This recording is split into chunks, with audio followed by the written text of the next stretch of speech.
Well, a very good evening, ladies and gentlemen, and welcome back to the Kern High Network. For those of you that were watching live in the huddle today, you've already been with us earlier in the day, but here we are.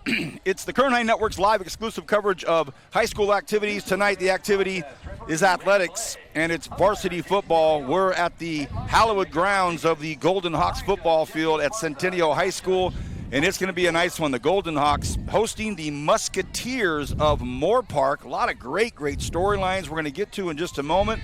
Julian Wilson running all of our things technical tonight. Our director, good to see you, Dr. J. And we have a very special guest tonight as your color analyst. Doesn't do this a lot. Matter of fact, he's never done it before. However, he is a fantastic representation of everything about Kern County. He was an Arvin High Bear, a BC Renegade, went to Chico State, and at BC, he was part of that 1988 national championship team. He is now a major player in the Kern High School district. He is none other than the great John Rose. John, great to have you here. You know, you and I were down talking to the coaches, both of them. Coach Sterrett seems cautiously optimistic. Yes, he does. He's really gave us some insight to his team that he has this year. He said he was missing he has 9 new players out of 11 on offense and 10 new players out of 11 on defense. So he's got a new squad, and he's really excited about their outlook today. We'll talk about head coach Christian Dearborn and his outlook in a moment, but Moorpark, the all-white unis with the bright yellow caps, and they're going to start off with some pretty good field position here. What a nice tackle. That was a big hit at the 31-yard line, and goodness gracious, that's a big way to get the crowd going right away. And who else but Jackson Hardy? Big hit by Hardy. I'm glad we didn't see any yellow on that one. Yeah, I was expecting something there, a little high up there on the shoulder pads. Christian Dearborn, head coach for the Musketeers. This is his first year as head coach. He's 1-0. His dad's the athletic director, so he said, hey, joke, no pressure, but he feels pretty good about week one. Yeah, he does. He kind of laid it on those guys last week. The big win there against Rio Mesa, I believe it was, 44-13 last week. Troy Reyes, jersey 7, in the shotgun. In motion, he puts Cronquist. Cronquist is just as dangerous. They go to Cronquist. And how about this from the Golden Hawk defense? Well read, hung in there, and a nice play by Aiken Zuniga. Yeah, I think maybe that might be Asen. Yeah, Asen Zuniga. That's one thing about having a Centennial dad with me tonight. You're going to be on top of it for me, JR. You know what? I'm going to keep you for the second quarter. He did a good job there. Closed the window real well and came up with the play at the line of scrimmage. Reyes drops straight back, looks to his right, rolls to his right, fires, and it's broken up, almost picked off. Ooh, boy, what a nice play there by Kyle Harrer. And he was all over it. These new unis, all black with the Centennial Golden Hawk helmet, and then the red numbers with the gold outlay on it. There's a lot of pressure there by Aiden Mendoza, number 52, right up the middle, forcing him to get rid of that ball early.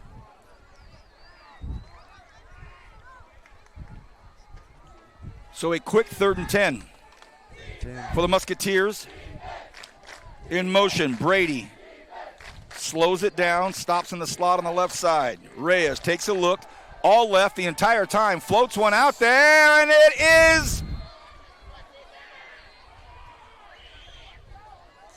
Did they say incomplete? I thought they said he was incomplete. They're bringing the punt team out. Yeah, for a second there, I didn't see the quick signal from the line judge, the side judge. I thought it was caught it was caught, but he was out of bounds. So I delayed on the call, and now it's 4th and 9, 4th and 10, and the Golden Hawks are going to get the football.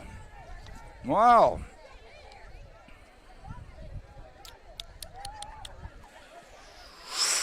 Nice punt.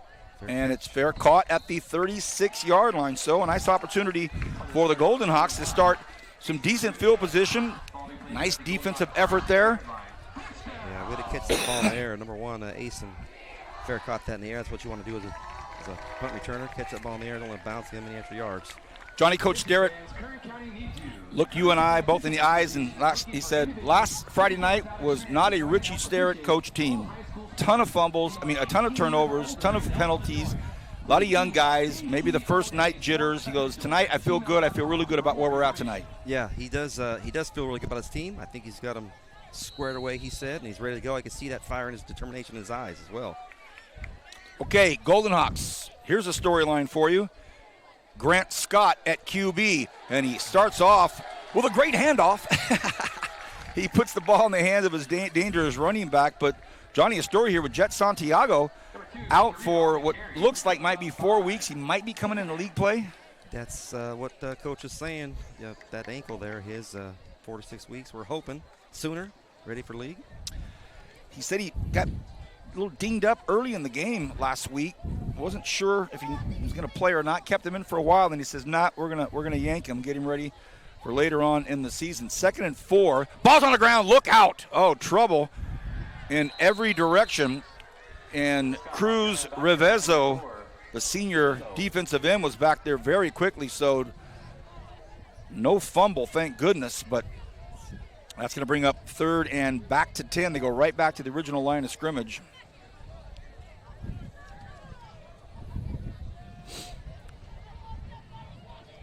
We're just underway at Centennial. Great to have everybody with us. Week 2. Shotgun here for Grant Scott. Drops straight back, has a little bit of time, throws one out, has a man open, but it's lost up in the sky. Oh, doesn't come down with it, no flag. Oh, they call the flag late in the deal, and it looks as though Preston Schultz got mugged at about the 35-yard line. However, in defense of the Musketeers, it wasn't intentional. I think they just kind of bumped into each other, but hey, the shrapnel got him.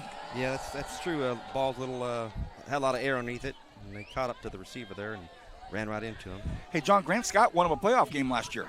He sure did. He sure did. He's a good young man too. I know that met that kid a few years ago and going to volleyball games a lot. He usually is part of that rally crew that comes up there, and he's a fine young man. Here's the call. And it's going to definitely be on the defense. And I've got to tell you, I saw our lineup card for the referees. Goodness, what a top-notch crew. The referee that you see right there is Randy Blay. The umpire, Jason DeLeon. Head linesman, Miguel Rodriguez. The line judge, Jesse Esparza. And the back judge is Mike Nachor. Let me tell you, man, the Kern County Officials Association, yes, they're looking for referees, but they're also looking to really groom some long-term officials in all the sports. More on that in a little bit later. I want to talk about that personally. 1st and 10.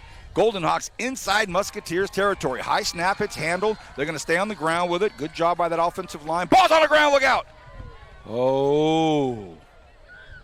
Eek. A couple of loose footballs early in this deal, making me nervous. Ball security. Those turnovers we had last week, we got to shore that up. For those of you that watched a couple of Centennial games last year, you know that we have 2 professional top-notch camera crew operators up here on the announcer's booth with us. Last year, we had them. This year, we have them. I'm going to give you their names in a moment because top-notch. 2nd and 10. Nice play there. So a good pickup on the ground. Things look good on the ground so far, JR. Yeah, nice tackle by that safety coming up there, Adam Rodriguez, number 32. Okay, 3rd and 5. Ball's at the 43-yard line of Moorpark. So here's one of those early game calls that can kind of set the tone for you. Brady Prey runs it in. We're in the first quarter, just underway, and it's turning into a lovely, lovely late summer Friday evening. Hard count, nobody jumped.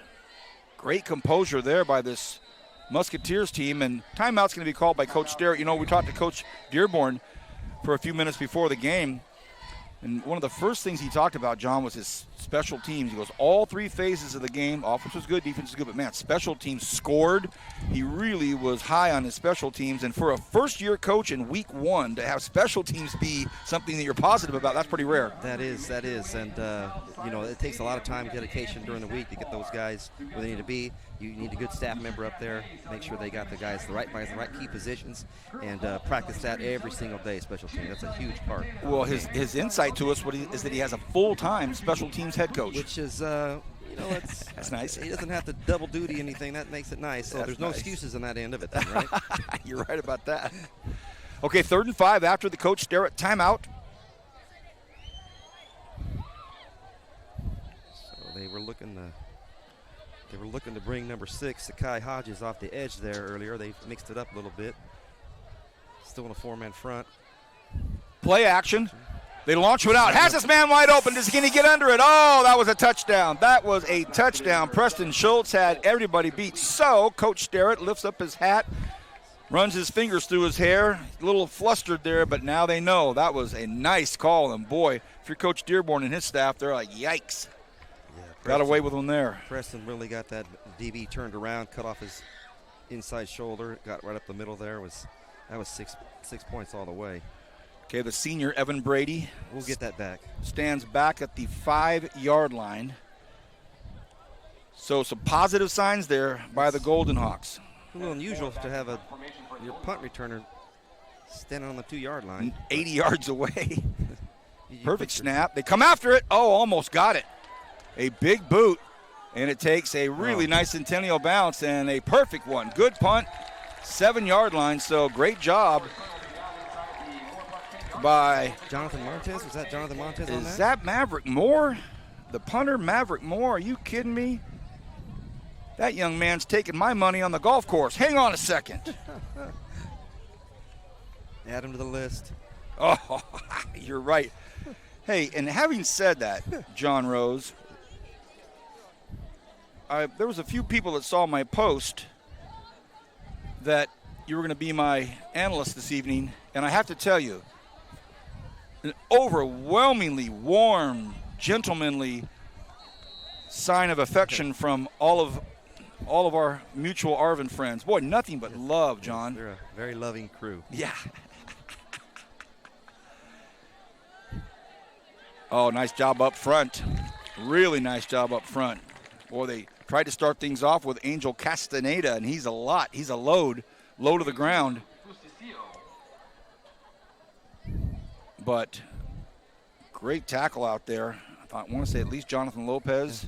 It's hard to see. Yeah, we're going to be challenged. We're going to be challenged again this year with these all-black jerseys, red numbers with the gold tinsel around them. No gain, 2nd and 10. Reyes keeps it himself. Reyes in trouble. I don't know if that was a broken play or something didn't work out. He got nothing out of it. It's going to be 3rd and 9. Great pursuit there, too, from the inside. They're just swarming the football.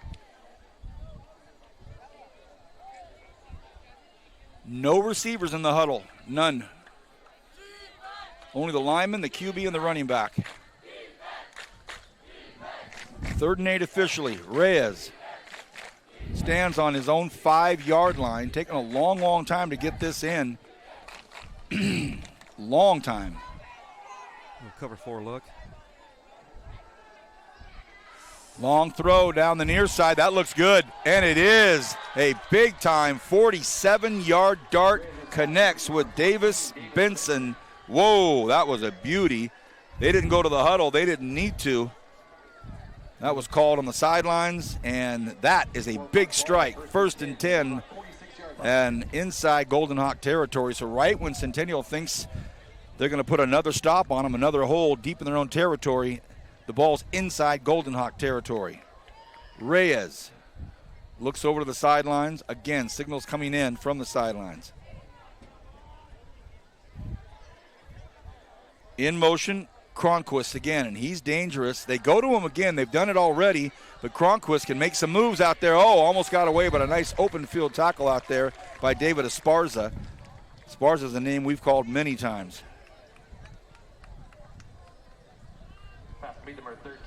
What's a big tackle? He still was able to pick up 5 yards.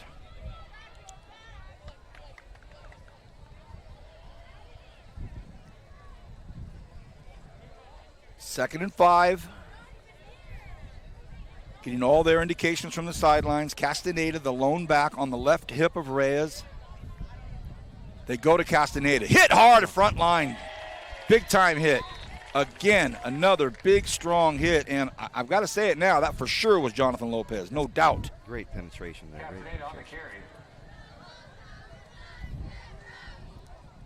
Ooh. Couple of big hits already. Okay, 3rd and 4. Breaking way out to the far side is Davis Benson right below you at the bottom of your screen. Jersey 14. He's the one that just caught the long bomb 4 plays ago. That's their number one go-to guy here. Let's see what they do with this. Outside shade in the corner. Went away from him. And great job, another great job by this Golden Hawk defense. Don't know that they won't go for it. It's going to be 4th and short. I don't know that they'll punt right there, so they're going to definitely go for it. Here comes the play coming in with Evan Brady. So 4th and 2. Ball's at the Golden Hawk 38-yard line. Here's a nice, important play with 4:40 to go here in the first quarter. Reyes, strong right side. Same look. Previous 4th down. I think it's the same look here. What look you have? Trips open there. Ace formation, trips open to the right, far side of the field. Castaneda turns it up. Oh, and he just gets it. What a great tackle, great play, but he just picks up the first down. Oh, that's Garrett Gray. So Garrett Gray with the run. And the senior, what a senior-laden team this is. Yeah, last week he was 6 for 33 yards and a touchdown.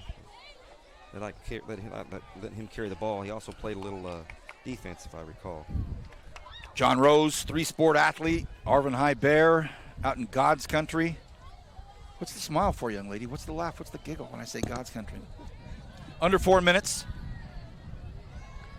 Big-time renegade. Played on that 88 national championship team with the great Stan Green and all those cats. Now he's up here with me. Love it. Stopped at the line of scrimmage. Nice job. Golden Hawks have shown some strength right there in the core middle of the defensive line. They're doing a good job getting some penetration, playing off the blocks, making the tackle, getting their nose on the football. It's a great job.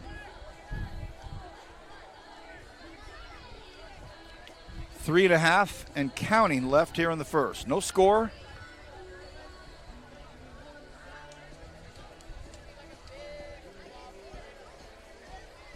Two receivers down here on our side here. We got, we keep going on the short side of the field. You're going to go Castaneda, and, man, he runs in again to that wall over there on the left side. Yeah. Clock continues to tick. It'll be third and about 8. I'd keep an eye on number 14 out here. Yeah, Johnny, talk it up. You call out everything you want. Call it out, Coach. You call out what you want to see, what you think you're going to see, or what you do see. What I'd you like call to it see out. is a quarterback under the center with 2 tight ends and a fullback and a tailback. That's what I'd like to see. Okay. Once in a while. All right. Split. Instead, what do you have? I'd say we got trips right, ace formations, wide out at the top of the field there. 3rd and 8. That's what I'm talking about right there, Coach. Tyler Buckles, top of your screen, on a 3rd and 8. Looking right the whole way, and they connect with exactly who you said they were going to, John. Exactly who they went to, and that's Davis Benson. They had him so far out to the right, he kind of just jogged into the middle of the field, picked up a first down. That number, that trips look, they sent the number 3 and 2 receiver up the field, cut the number 1 receiver right across the outside, underneath there, and he's wide open. You know, there's always something short, something long as a defensive back that you're looking for. Something short, something long, something in or something out. One receiver's going one way. Under 2 minutes. Sorry, buddy. Under 2 minutes, 1st and 10. Hey, don't step all over me, John, already? I got you. Yeah. Okay. No score yet. You can hear the wind. You can hear the wind coming through our microphones, and Reyes keeps it. And it was an RPO, and he hung on to it a long time. But I think you get the impression Musketeers are trying to break down that front 3. They're trying to move the football on the ground, which is what you want to do a little bit. When you come out in twins ace, you limit yourself on who you can block there. Twins meaning 2 receivers down on each side of the field, and the ace formation, one running back. Makes it tough there. They picked up a yard, 2nd and 9.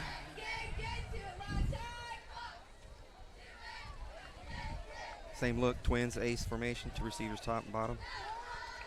Reyes takes a look, has Castaneda back there, looks to his left, fires, and is it caught? It is. Nice play, nice catch, and he moves it up about 4 or 5 yards. Boy, I thought that DB back there was going to take a gamble and go for it. He disrupted the route to begin with, and the quarterback had to kind of double clutch that ball, and I think the DB got caught peeking inside a little bit, and the ball was on its way, but he still made a good play on that. There's still 3rd down and some distance to go here.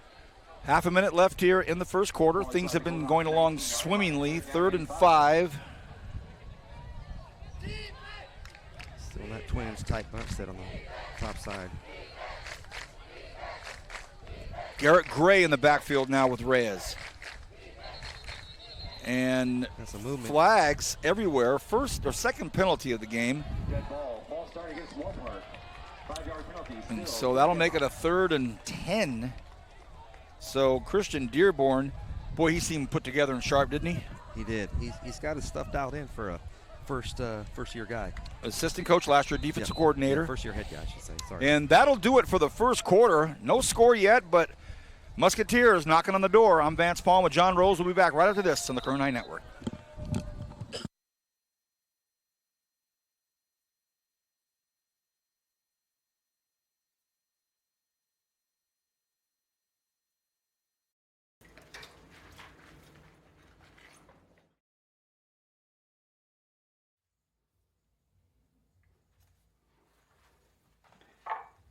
So, my rate for dishes is going up with inflation. Oh, is it? Blame the economy.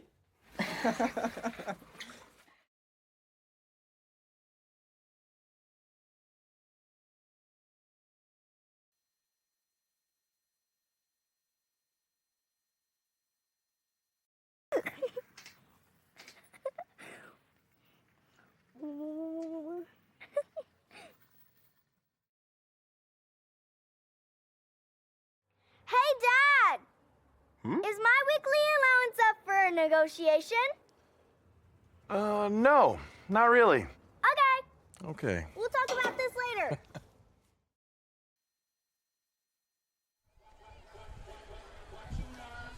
Second quarter action.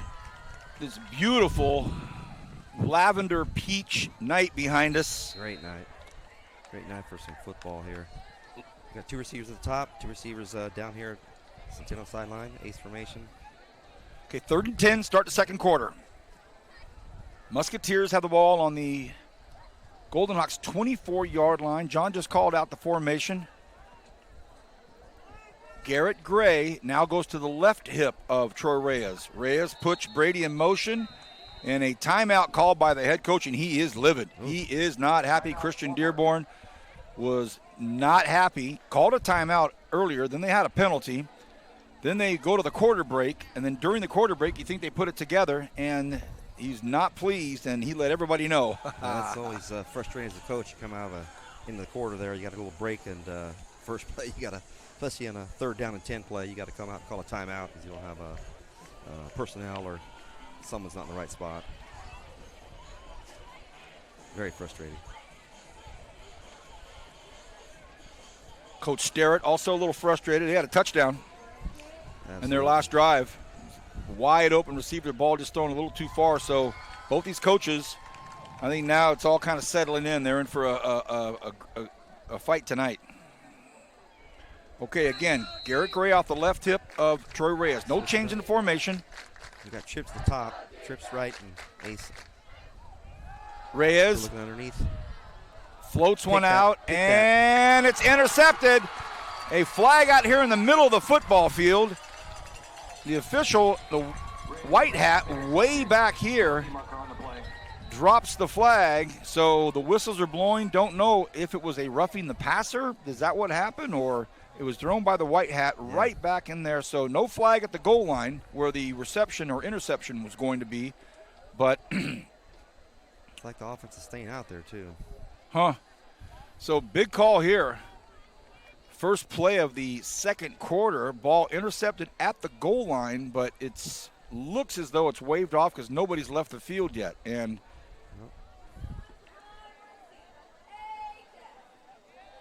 yep. Oh. Roughing the passer. Oh.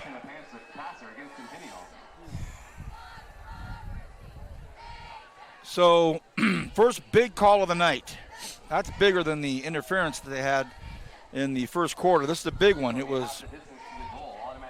Yeah, you had them down 3rd and 10 as well. They were a little on their heels. And it waves off the interception.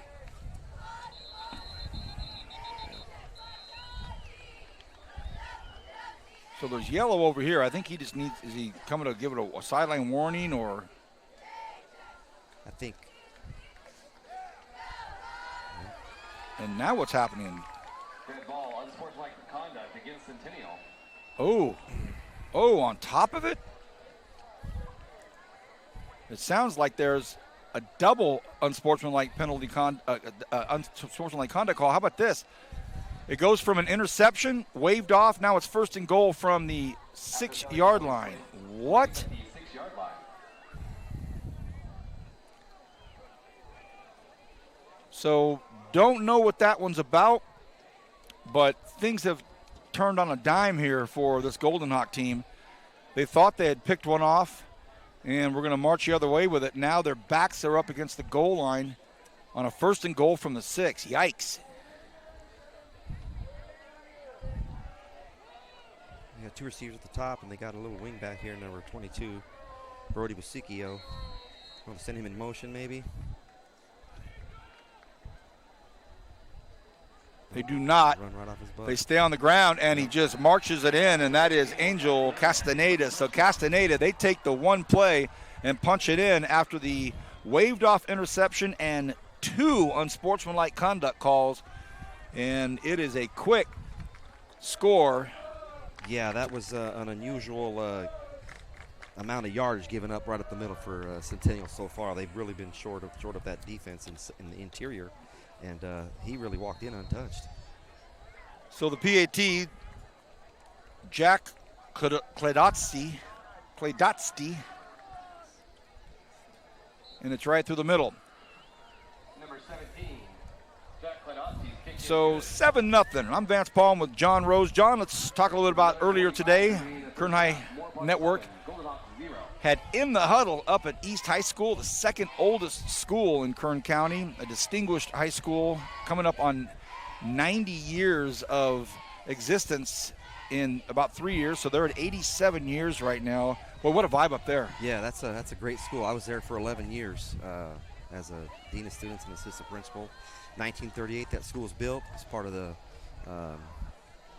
war project, workers' work project they had. Real unique school.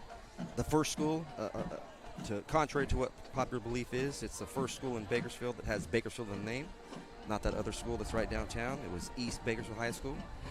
So, you know, truth be told, I like that fact that you know, they say, you know, so the school's so good they made a name. So Bakersfield High School says it's a school so important they named the city after it, but truly East truly, Bakersfield. Yeah, East Side was the first one that had Bakersfield in the name, so East Bakersfield High School was had a great time up there, and boy, everybody came to say hi to you. And by the way, more on that in a second. Let's get this kickoff handled here. Can the Golden Hawks get something happening here? Trying to get outside. He's got some speed. Can he cut back up and get some more room? Nice job. Gets to about the 27, 28-yard line. Uh-oh. Maybe a little extracurricular right there. Oh, well, guys, keep our cool. Another flag flying. We got number 16 for Moorpark and 15 for us over here. We're doing a little shoving, and John looked like. So the referee, Randy Blay, a couple of long yellows. Let's see what this call is going to be here. I'm not positive on the numbers. They're a little difficult for me to see up here. Personal foul, and it's going to be against Centennial again. Okay, offsetting, because there's going to be one also on the Musketeers. So it's getting a little chippy out there. Yeah, and that scoring drive for those guys was complemented by some penalties. And that's what coaches talked about pregame today, about the penalties that cost him previous week. And here we are, giving up penalty on 3rd and 10. And you're so right. You're so right. Now this here puts us in a hole. And 1st and 10. Centennial. They go on the ground with it. Nice job there. Good 5-yard run to start things off. I'm just glad that we were able to start the game on time, Julian. I'm trying to get John up here to the press box. He was stopped by no less than 10 to 12 people. Johnny Rose, administrators, athletic director, coaches, players. I'm like, dude, we got to go. Let's go. He is a movie star. It's like, come on, John. Shake hands later. Let's go. 2nd and 5.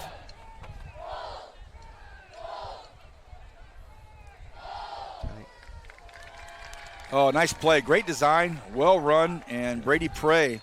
I like that play. I like that setup. That's a good call there. Puts up 3rd and short, and And our guys are really moving the ball well on the ground.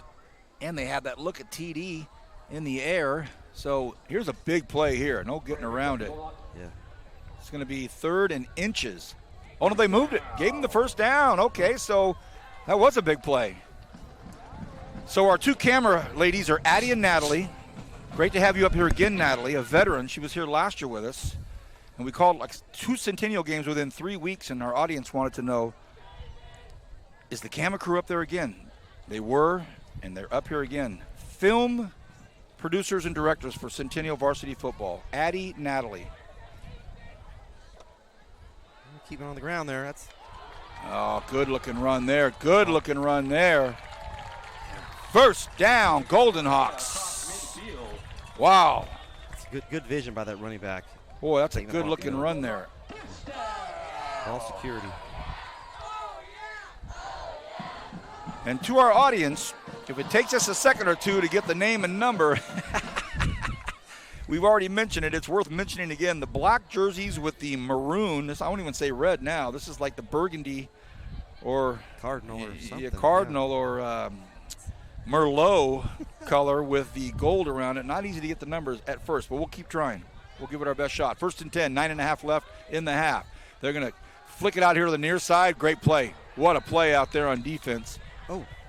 Careful now, careful now, careful now. Oh! So the punch was from Johnny Lopez. So Johnny Lopez threw a wicked punch right in front of everybody.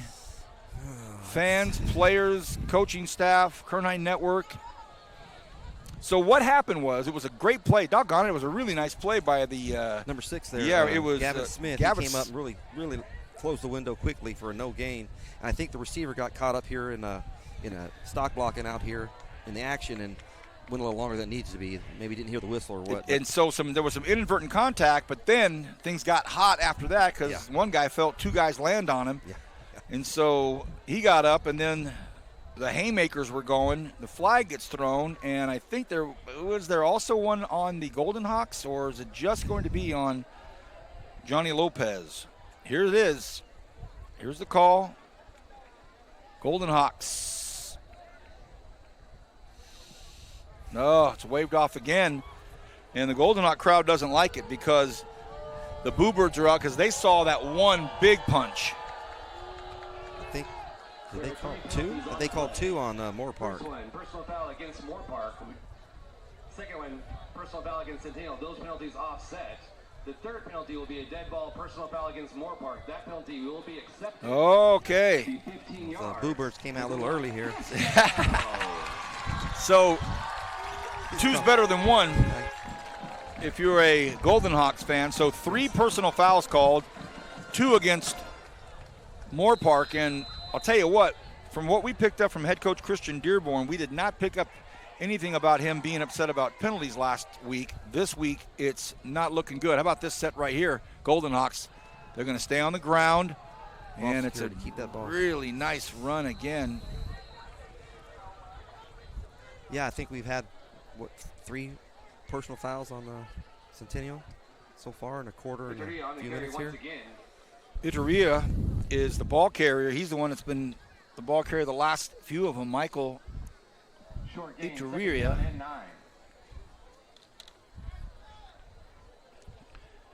Grant Scott in for the injured Jet Santiago. Saw Jet down on the sidelines tonight. Boy, that's a young man that wants to be in uniform tonight, or at least have his pads and be playing. 2nd and 9. Got to be a good teammate. They're going to go to the air. Scott lets it fly. Look out. Picked off at the 15-yard line right into the hands of Cronquist. And Cronquist can run with the ball. Trust me, he's a dangerous running back. He's one of their star players. And could he go all the way? Probably. Cronquist. Can he get caught? Will he get caught? Finally, at the 5-yard line, he gets brought down, but an ill-advised pass right out to the middle of the field. And are there flags down? You got a penalty at the 30-yard line there. I think it's going to go against them during the run back. So we've got Laundry at the 31-yard line, and it might be blocking the back But of all guys to pick it off, Cronquist. Yeah, that's, what's the number one rule for a quarterback? Late in the play, do not throw across the middle. That kind of came back and bit us a little bit there. So, no touchdown, and it's going to be brought all the way back. 8 minutes and 1 second left in the half. It's 7-0. Musketeers. The other game going on this evening, East High hosting Cabrillo. Yes, so that's correct. Cabrillo's up at East High. We have two Hall of Famers, Kenny Calvin and Rick Van Horn, calling that game tonight for the Current 9 Network. Kevin and Willie directing that. So we have two games that you can watch tonight. Can't get better than that. Crew up there. Two Hall of Famers up there. Two Arvin Bears over here. What in the world is happening? Buy your lotto ticket. Buy your lotto tickets. Yeah, two drillers, right. Kenny and Rick, two driller Hall of Famers up on the east side. Two Arvin Bear shed workers over on the west side. But we're having a good time. 1st and 10. Reyes has Castaneda on his right hip.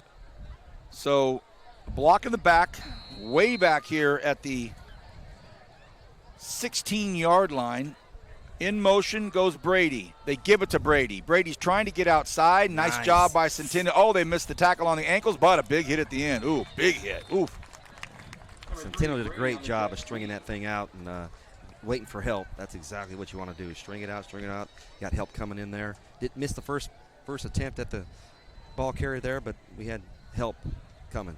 You know, John, whenever you lose a key player, especially a quarterback, especially someone like Jet Santiago, yeah, you have a week to practice, but it still takes a while. Yeah, it could take the wind out of your sails for sure. But, Grant, he's a good kid, and he's a hard worker, and he's very talented. He's going to do a good job tonight. Of course. He's going to do a good job.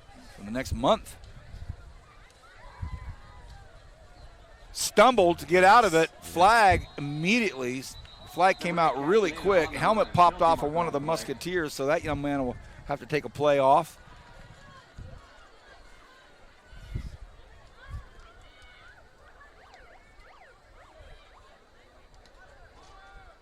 College football is underway. Our Renegades on the road tomorrow, and then they'll be back home next Saturday against the team that we've probably become the most.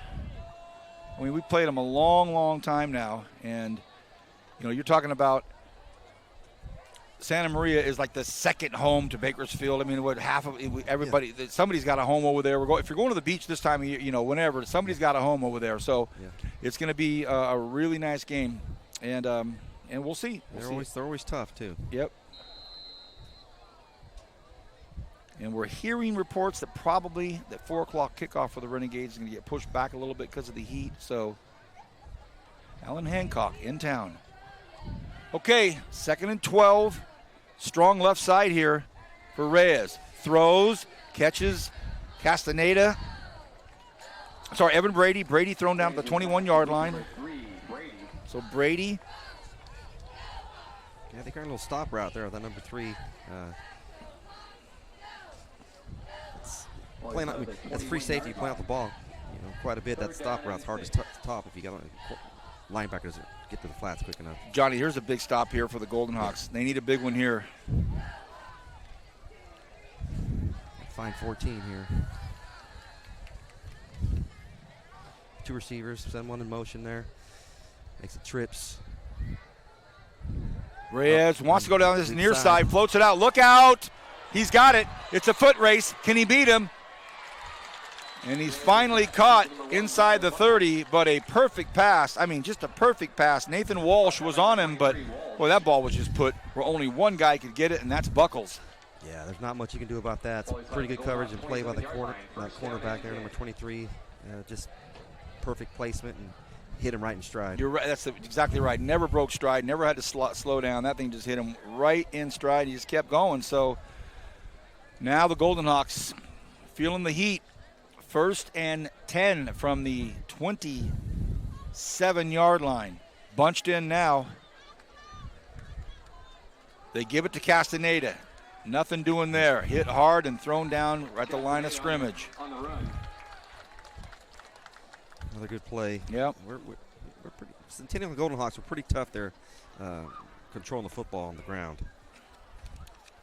Have been so far.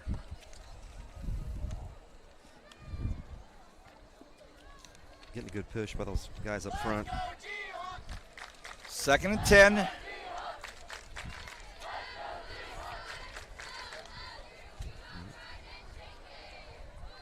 Castaneda behind the quarterback. Castaneda, strong run there. He's a strong kid, strong running back, just hasn't broken through just yet.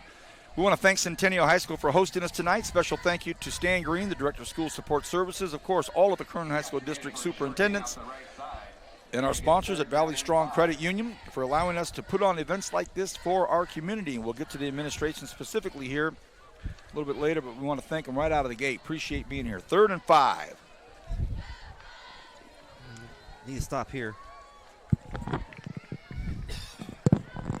Got number 1 split way out here at the bottom. They stay on the ground again. And, a nice cutback. A strong run there by Gray. And Gray picks up the first down and then some. So the Golden Hawks crowd hasn't had much to get behind, Johnny. No, I believe the loudest cheer we heard was the boos for the official when they called the 2 personal fouls against Moorpark and 1 against Centennial. And they got pumped up on what they thought was going to be an interception at the goal line, and that didn't happen. Things reversed quickly, so now it's 1st and 10. Ball at the Centennial 13-yard line. They're staying on the ground now. They're looking to break down this defensive line, but a really nice play and a smart job there by Jackson Hardy. Good tackle. Gain of about 3. Under 4 to go in the half.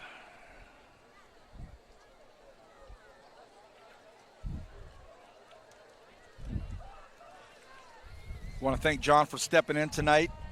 The regularly scheduled analyst had to change his plans this morning, unbeknownst to him, and he let Stan know. And Stan and I were at the huddle. We looked over and we saw one guy standing over there, and we said, if there's anybody that can do it on a drop of a hat, it's John Reyes. And it's caught out there, a big hit. It might be enough for a first down. It was 2nd and 8, and he might have picked up 9. And that's a dangerous pass out there, John. Gonna be close. Yeah, that's a long throw out there to the outside, the wide side of the field. You got 3 receivers out there, 3 DBs kind of squatting down in that red zone.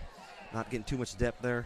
So with 1st and goal from the 3, look who's coming in. Some big old boys, some big dudes. The unusual personnel change for these guys. They sit there and call the signals from the sidelines. Don't get much personnel changes, but here you have one now, and they're going to go tight here too. Everybody's packed in. You've got an I formation.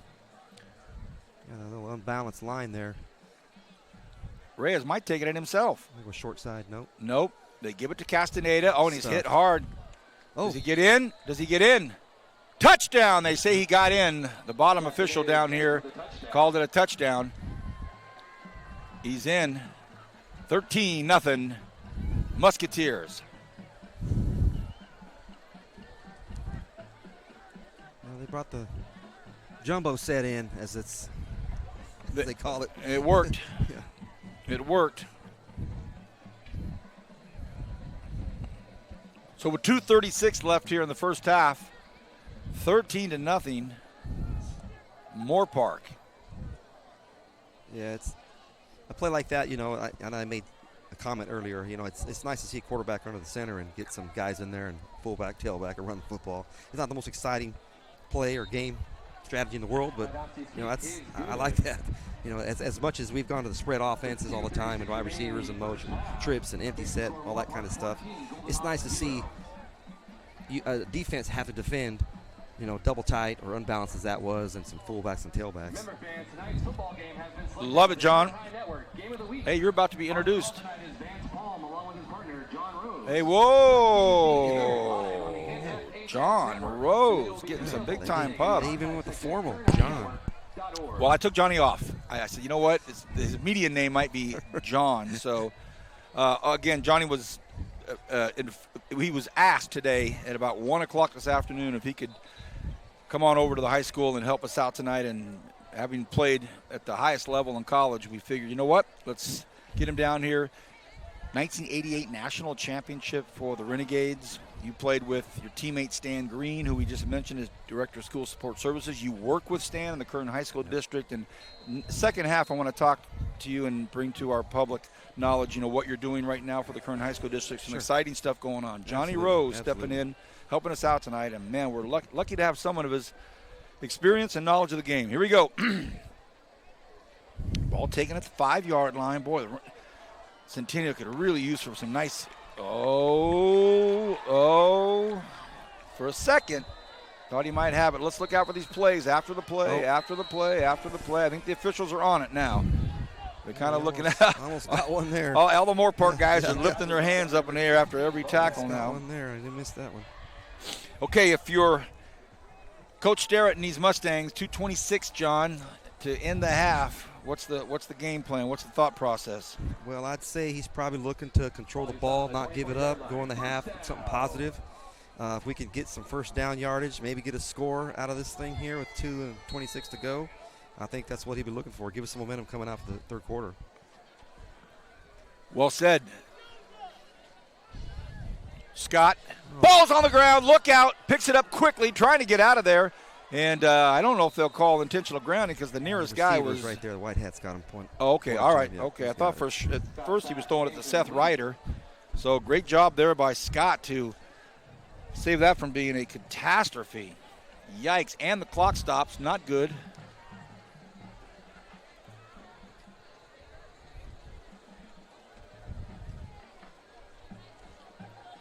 Control the football here, get a first down.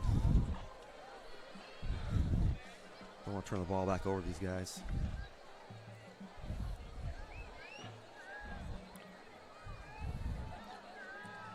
Four-man front still for creeping up the outside backer here. Nice cut. Yeah, nice play there. Good job. Battling for some yardage. Gets up to about the 30-yard line.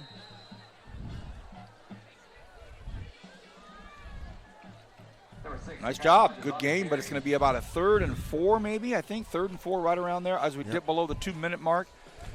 14-0, the Musketeers of Moorpark High School on top. Week 2. And we get into the third quarter. We'll talk about some of the other games taking place tonight, some that happened already last night.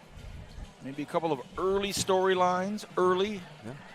What do they say? Way too early? They advertise the way too early projections. 3rd and 4. Right up the middle. Looks like a first down and more. There's a nice cut right there. Boy, that looks good.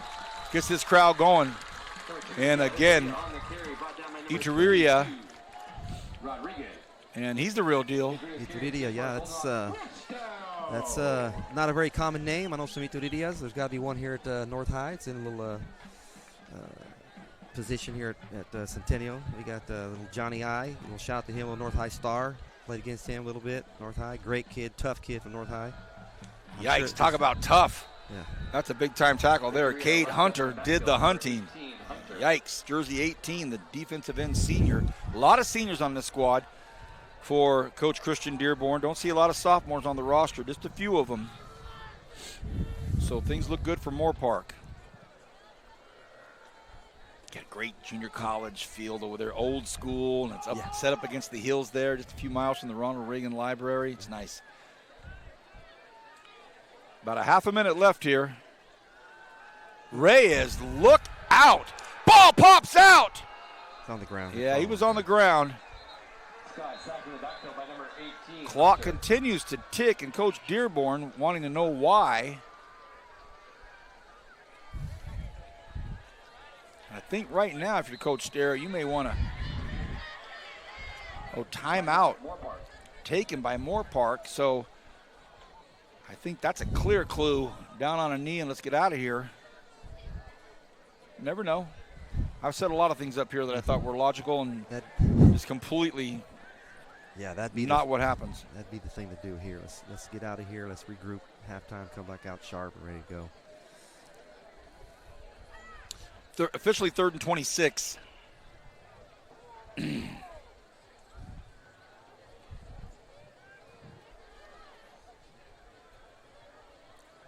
He hadn't had much pressure either. You're right. Out the game. I know we've only Centennial's only thrown the ball a few times, 5, 6, 7 times maybe, but he's had plenty of time back there, and that's one situation there, one play there where they got some good penetration, pressure on him. So with 27 seconds left in the half, Golden Hawks trailing 14-0.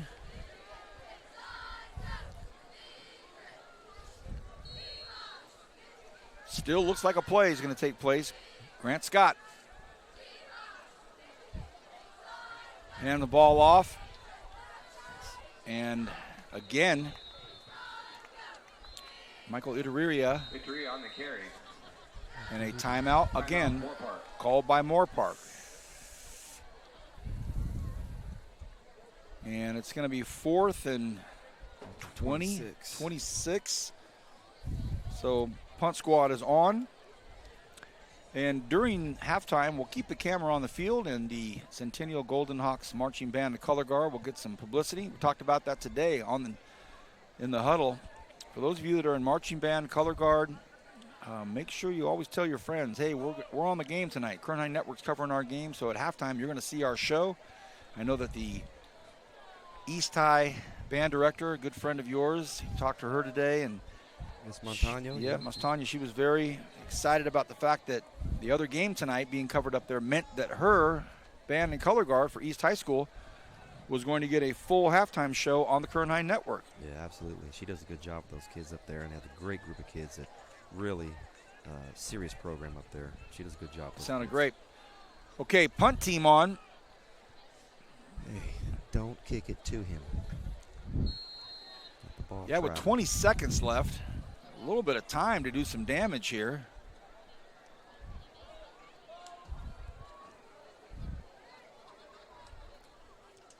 Maverick Moore, another beauty, but running room. He breaks away. This is Evan Brady. Can Brady get to the outside? And no horse collar. He reached for his flag. Oh, it was close. Yeah. So with 8 seconds left, now let's see if Christian Dearborn does something or he just calls it a half. He was reaching. Yeah.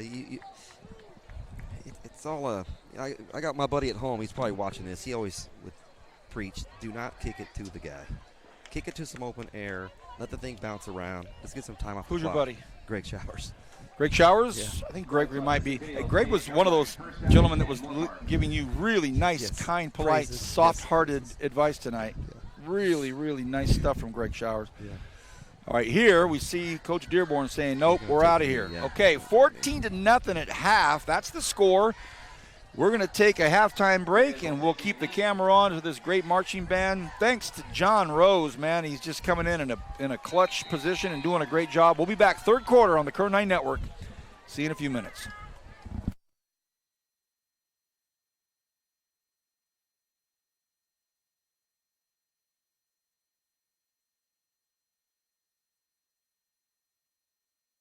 Take cash, direct deposit, or check. I think a pony is a smart investment. My rate for dishes is going up with inflation. Is my weekly allowance up for a negotiation?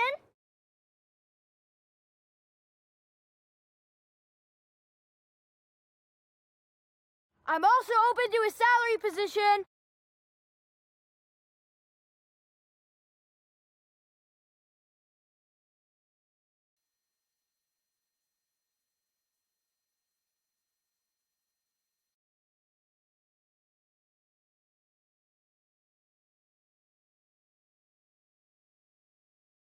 Hey!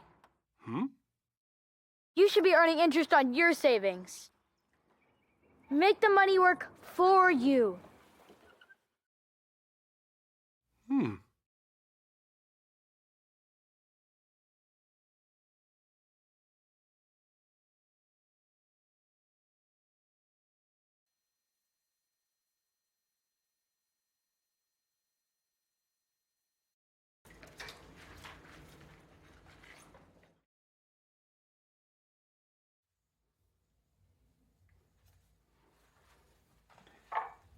So, my rate for dishes is going up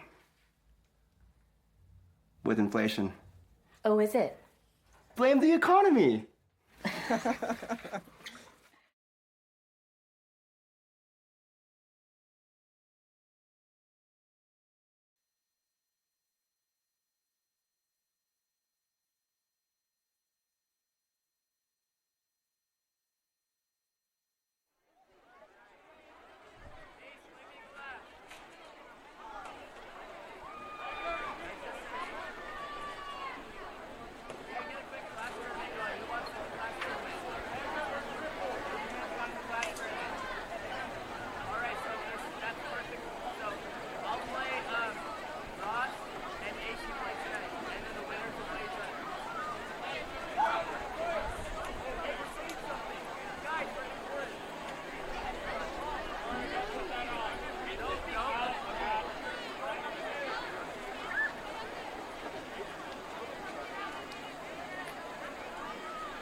The Marching Hawks have spent countless hours this summer putting their show together. On Saturday, October 11th, they will compete in their first competition at PHS as the defending regional champions.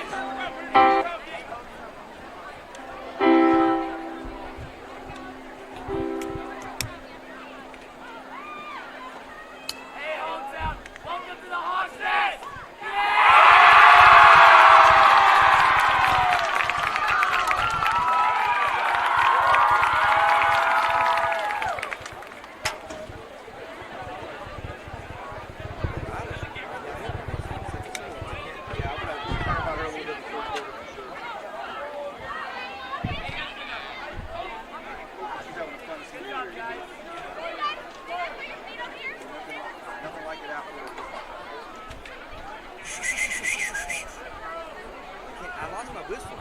Oh yeah, that is her. She knows the whistle. I can whistle, she'll turn around. I see her right now. She's dancing with her hair right there. What? I don't know.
So, my rate for dishes is going up with inflation. Oh, is it? Blame the economy.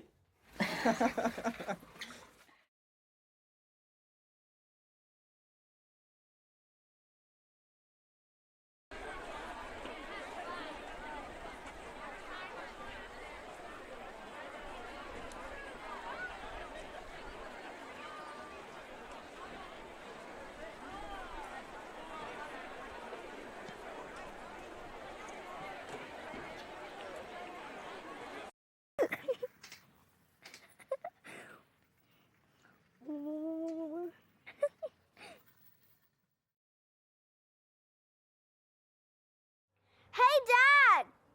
Is my weekly allowance up for a negotiation? No, not really. Okay, Okay. we'll talk about this later.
Get on your feet, Golden Hawk fans, because here they come.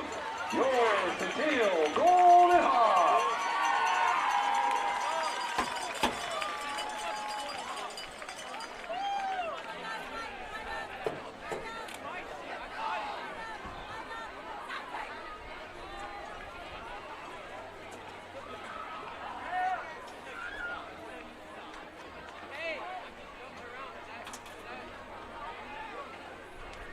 Remember, sports fans, tonight's football game has been selected as the Kern High Network Game of the Week. On the call tonight is Vance Palm along with his partner, John Rose. Tonight's game is being aired live on the NFHS Network, and then it will be available Monday in the archive section at thekernhighnetwork.org. Tonight, at the conclusion of the game, they will be selecting the Kern High Network Player of the Game.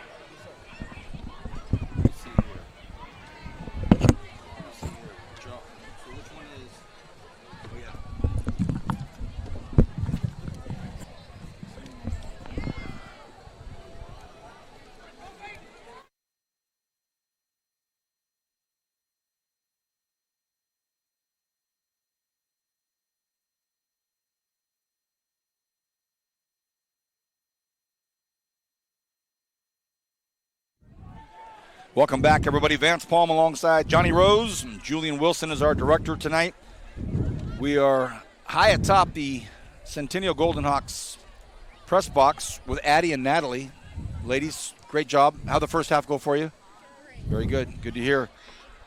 Senior Golden Hawks. And they happen to know who my analyst's daughter is, and she's down in the cheering section. John, tell us about your daughter, her name, what she's doing this senior year at Centennial. I have a middle daughter here, Isla Rose. Isla Rose. Who is a senior volleyball player, 4-year player on the varsity team. She's a heck of a hard worker. That's all I can say about her. She works harder than anybody, and she really puts the gifts that God gave her to good use, and has a good space between the ears as well to go with that. So she's a 4.0 student as well, and I'm very, very proud of her and her efforts at everything she does. She's just a hard worker. She's not just any volleyball player, everybody, here in Kern County. For those of you that are in the know, you're already well aware of who Isla Rose is. She is, I better be careful when I say she's the best, but she's amongst your top tier, top shelf players here in Kern County in the central section. And I've known her since she was a little tyke. And I remember when she was a freshman and she came to play for the Golden Hawks, and I would go up and say hi to her, and she'd want to hide behind the bleachers. Now we interview her on the huddle. I see her on all the affiliate news stations, and we've interviewed her before, and we just had her for Media Day, and she's turned into a media icon here in town. Not only is she an unbelievably talented, gifted volleyball player, but as you said, just wonderful. Got all of her mom's looks, brains, talent, all of that. But she got Johnny Rose's last name, brother. Yeah. She's got, most importantly, she's got some Arvin blood running through those veins, which is what I'm proud of as well. Love it. I like the fact that Isla Rose is down there having fun as a senior in the cheering section. All right, John, your thoughts on the first half. First, let's start with Moorpark. They're up 14-0. Yeah, I thought that Moorpark. I was surprised how well we ran the ball on Moorpark. We put the ball on the ground a little bit. And I was really surprised how well we ran the football against these guys. They play pretty good defense, and their offense is starting to get a little momentum on the side of the football. So we'll see what happens in the second half. All right. What about these Golden Hawks? I think the Golden Hawks did an excellent job moving the football, in my opinion. Like I said, we didn't pass the ball too many attempts there, maybe 7-8 attempts or so, if that. But we really ran the ball well. Ituridia on the carry. I think our guys are getting off the football pretty good, and we're getting 4, 5, 6 yards a pop. I think that's pretty darn good. It chews up the clock and a little ball possession, ball control. We just got to get the ball in the end zone.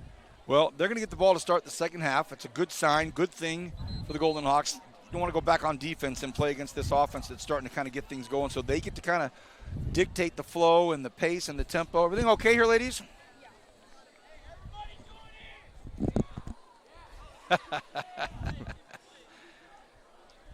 Well, the band did a great job. Thank you to the Centennial Color Guard Marching Band. Appreciate that. And now we're going to see if Coach Sterrett get these Golden Hawks on the board, and we're going to see what Coach Dearborn's got in store. Can they get to 2-0 at Moorpark? Here we go. Kern 9 Network. I'm Vance Palm alongside Johnny Rose, having a great time with my buddy.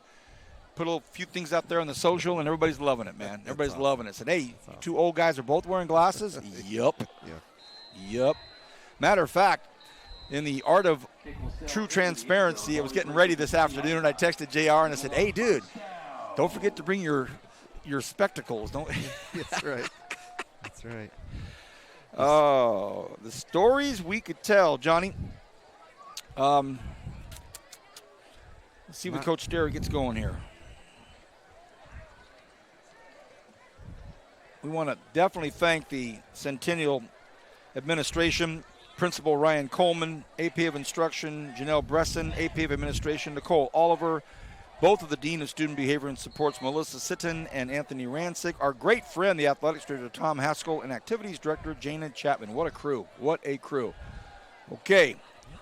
They go up the middle with it, and they give it to Ituridia again. Good positive yards. And, boy, if they can just stick to it, grind it out, try to stay consistent. And I'll tell you what, they've got jersey number 4, Cruz Revezo, for the Musketeers. That dude's the biggest guy on the field, Johnny. Yeah, he's a tackle there that gets off the ball pretty good, Big old boy. as they say. The crowd pretty quiet tonight. Haven't really had a lot get them all juiced up. A couple times. Fling it out here. Really nice looking play there. Hey, that's a great, great pass. Oh, he took a hard hit right as he let go of it, right in the chest. Oh, boy, Grant Scott took a hit. And he took a pop from Johnny Lopez. He stayed in there pretty good, took a good hit, and made a good pass out there to that long ball. Stepped into it, threw it across his body. It was nice. So that's a nice sign for Coach Sterrett and his Golden Hawk offense. New set of downs. The ball's right here on the near hash, the 35-yard line. Short side of the field here. Hey, how about it? This crowd's starting to get into it. They see 3 or 4 good plays in a row right here, and Golden Hawks are getting off the ball. It looks nice. They can run the football. Let's put that thing in the ground and get in the end zone here. Last week, we had BHS hosting Buchanan. Those drillers can run it. They can run the ball. My point is they ran into trouble in the air. Didn't have the best air attack the other night. Now, they took care of Garfield last night, but on the ground, the drillers were just chomping up yards. Yeah, that's okay. Okay. Try to go right up the hash and still getting into it over here. Extracurriculars here on the sideline. That was way out where the cheerleaders were. Referee came over to say, hey, ho, ho, ho. I thought we talked about this with their coaches at halftime. Come on now. Yeah. Preston Schultz and Evan Brady there getting into it.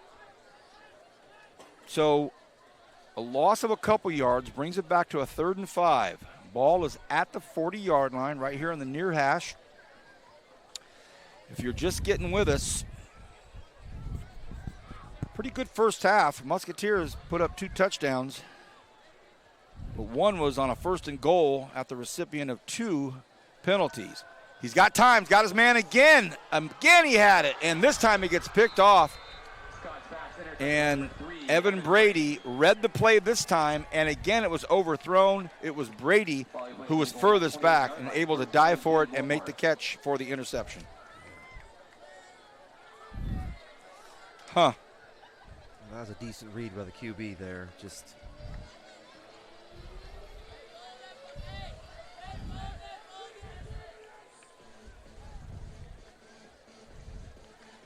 turnover, Golden Hawks. Again, you said it, decent read.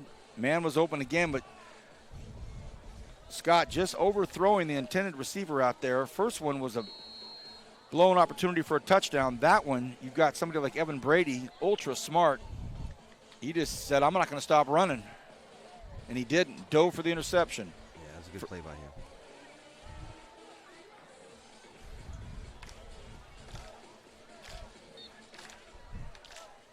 Castaneda on the carry. Castaneda to start things off with a 5-yard run. Now we'll see if Coach Dearborn, what his philosophy is as a new head coach. You know, this is his 2nd game as the head coach. He was defensive coordinator. His father's the athletic director. See some of his personality here. If he says, hey, let's just keep the pedal to the metal, put the ball in the air, do what we have to do, or will he grind out the clock and maybe pick up a couple touchdowns and say that's good? I think he's going to run the ball a little bit here. I do too, John. Another 3 yards, so it's going to be a 3rd and 2, short yardage. Castaneda across the left side. I'd be surprised they don't see more of the same here on 3rd down. Yeah, they're on the short side of the field over there, and they're running that way. They've got a lot of room over here towards us. Golden Hawks, some personnel changes.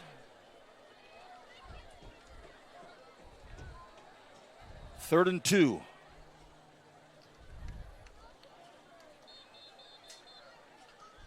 And I don't think they had all the players on there. 2, 4, 6, 8. They're first of the half.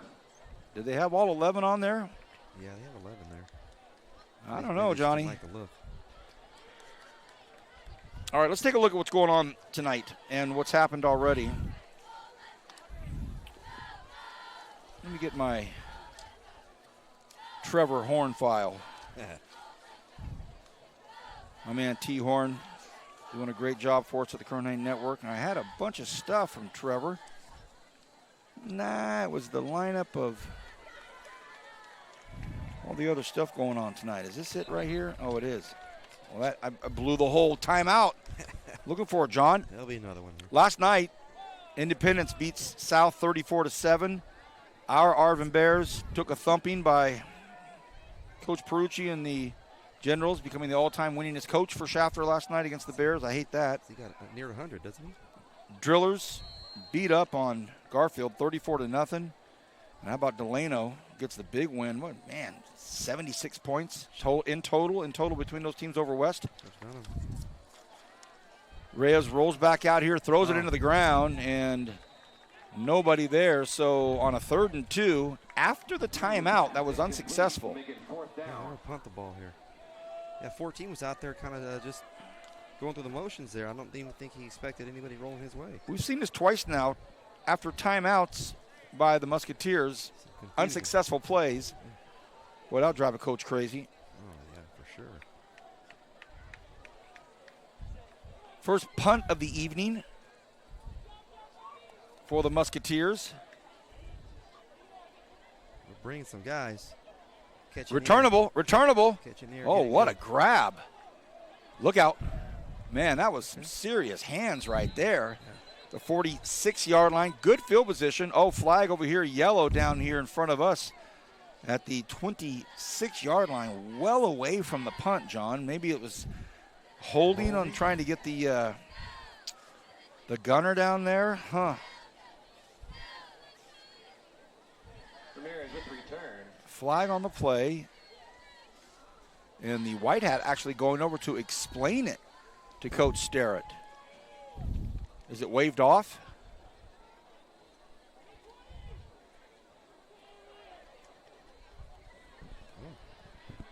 Was it a false start before the punt even let go? Declined. All right. Okay. Oh, just mark it off the end of the run. Okay. That took a few minutes to unfold what that was exactly. I wasn't quite sure what was happening. I didn't even see the flag. I just heard the whistles late. So procedure penalty gets marked off. Here comes out a little Twins look. Okay, 1st and 10 from midfield. Golden Hawks really need to get something going here. Under 8 to go in the 3rd quarter. On the ground again. Now that's a nice looking run there and a big first down again. And Michael Iteria. Moorpark comes out a 4-man look, and they brought up that linebacker to the Moorpark sideline, brought him off the edge, and they ran right at that where he was vacating. They had that middle backer have to cover that ground from C-gap to C-gap. That makes a big difference for our angles and our offensive linemen. Another first down. Twins. Good second half here. High snap. So they're mixing the running backs up. Oh, number 4, that D lineman, number 4 for those guys at Moorpark. Cruz Avesco. Well, he had a free shot right to Grant there. And he realized at the last second Grant didn't have the football. He is a big dude. If you look at your screen there, that jersey 4 is right in front of the football. He is one large young man right on top of the football. Now he'll get in the right tackle, right defensive end slot. 2nd and 7, ball's at the 35-yard line. Good passing play. Scott throws it up. Oh. Scott's pass in under 3. Prey incomplete. So he's not underthrowing it, that's for sure. If he's off target or just not on target, he's overthrowing it, that's for sure. Yeah, they had a little pressure on him that. Yeah, for sure. He had it going that time.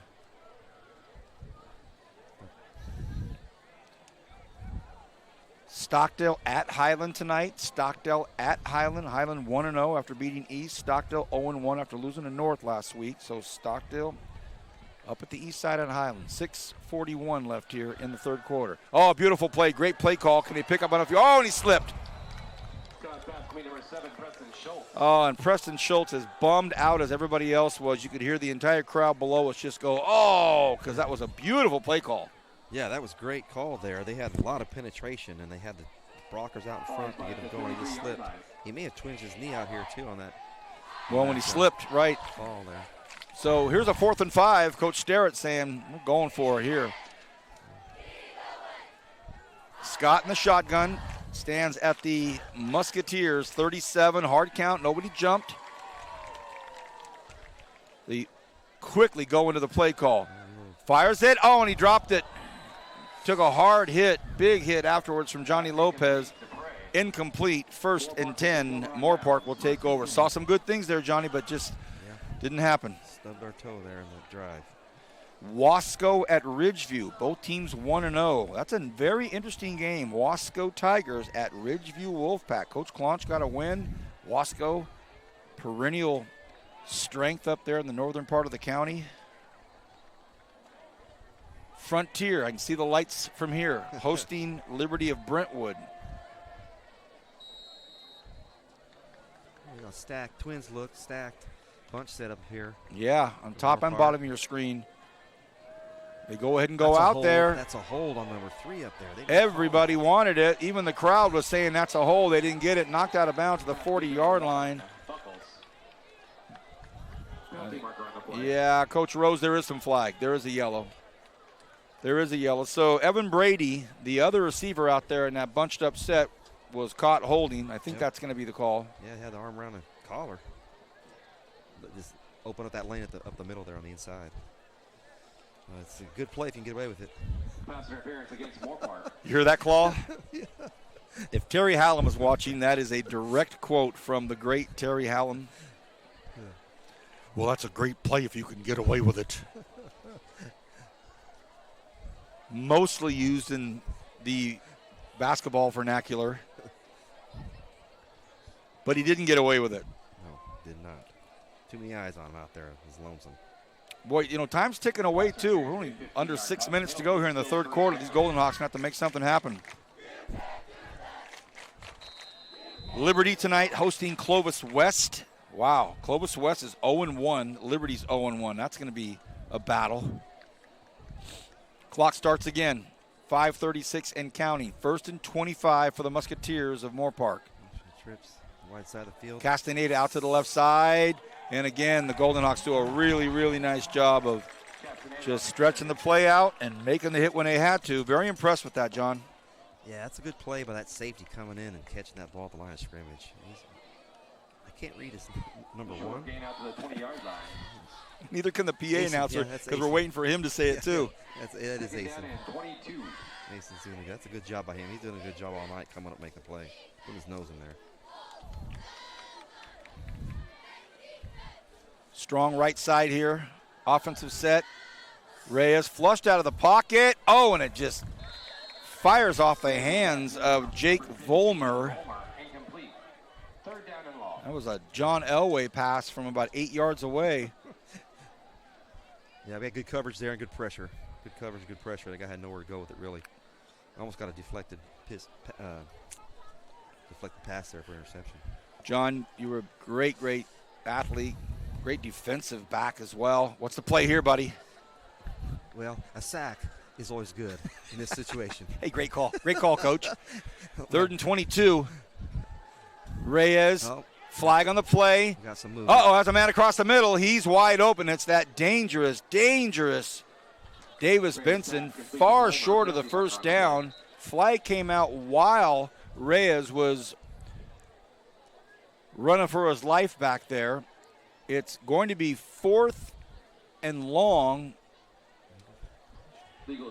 So it's an illegal shift. So what's Coach Sterrett want to do? Make him punt.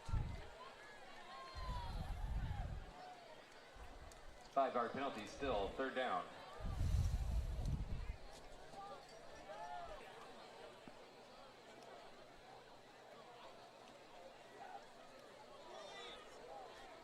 So we heard the public address announcer say it was a 5-yard penalty, 3rd down.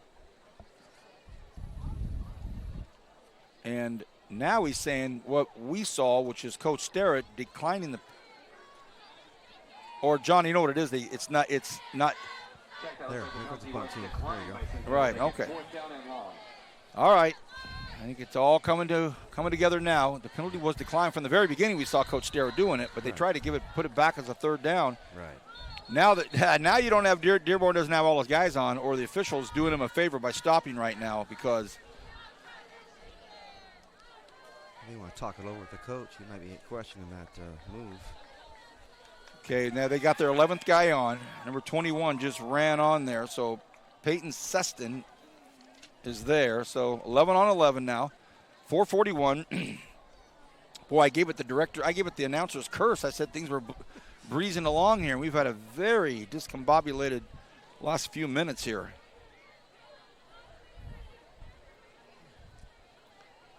One thing I love about officiating crews, especially here in the Kern County Officials Association, well, they get together, they talk it out, they make sure they've got all their ducks in a row, and they explain it, and then they get to it. Again, Kern County Officials Association. For you out there watching, you want to get involved, you want to be an official, basketball, volleyball, football.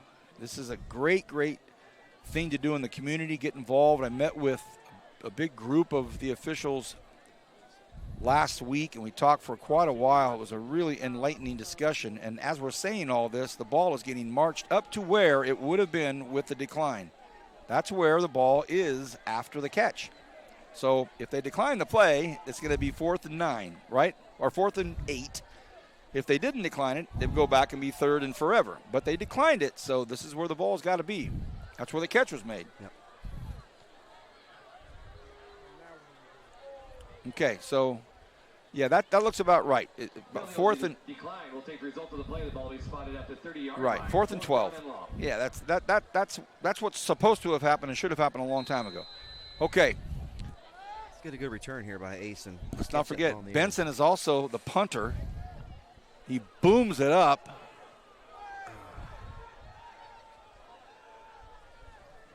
And it stops at the 37-yard line. So good job by the Centennial defense.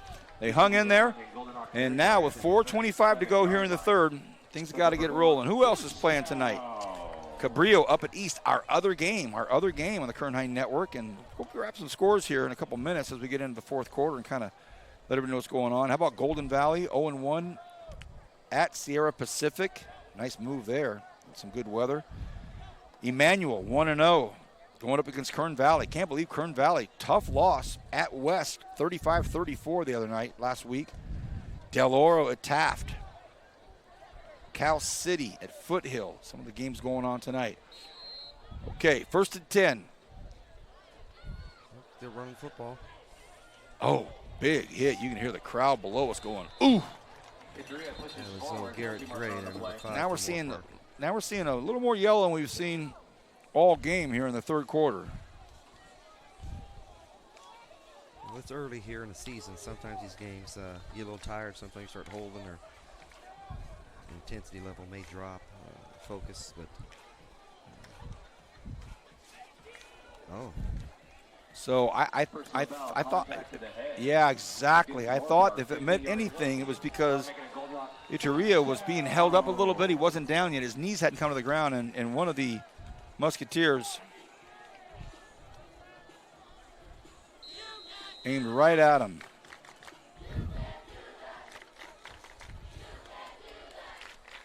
Johnny, we've had a shout out tonight. Oh, yeah? A high level shout out. Oh, wow. Oh, nice play here. Prey has it, cuts back upfield. Nice job, hangs on to it. Shout out to the high quality Centennial versus Moorpark announcing team from Dibble Farms in Layton, Utah tonight. The great Merrill Dibble. I know his son played hoop here. He's got a daughter, Gianna, plays here, plays basketball here. Wow. Dibble Farms in Layton, Utah. Merrill, thank you, my friend. Much appreciated. That is a well-rounded sports enthusiast. Great family. Good to hear from you, Merrill. 2nd and 5. Ball gets away. He's going to have to jump on it. No, he doesn't get it. This ball's still loose. Who gets it? Oh, goodness. Right when they're making strides. An errant snap. Still Centennials, but it's going to be 3rd. No, it's not. The first official said it was Centennial. It was corrected by the white hat. It's Musketeers football at the 40-yard line. At first, the official gave it the Centennial nod, but then it was corrected. And, boy, a devastating turnover there. Yes, that's a heartbreaker. Obviously not something you want to have happen here. We've stubbed our toe a bit in this third quarter. We've really got to flex our necks here and stop this offense. Get the ball back here. Now this Musketeer offense John's talking about comes out with a little bit of a swagger, right? Yeah, right. Trips at the top, open down here at the bottom side. They may go to the air, John. They do not.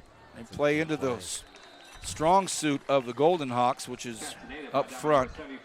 Heston Rasmussen came across the face and untouched, unabated to the ball. Heston Rasmussen. Boy, there's just something about that name that just even looks strong. Charlton fan.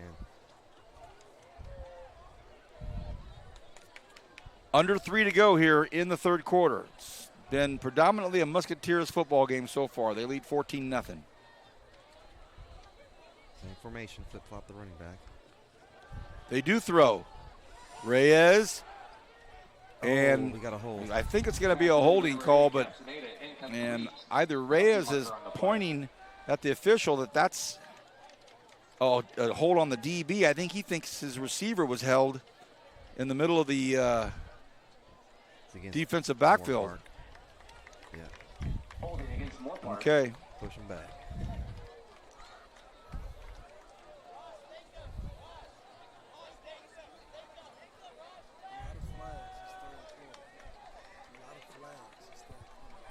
Didn't see a lot of flags in the first half, seeing a bunch in the third quarter.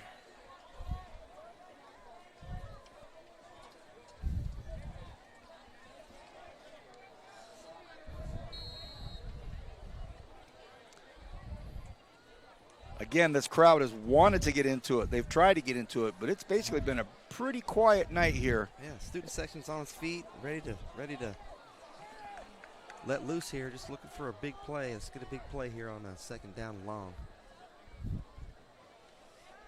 Going to keep it. New quarterback. Number 11. This is Logan Moon. Logan Moon getting some time. So, boy, that's a nice advantage for a young coach.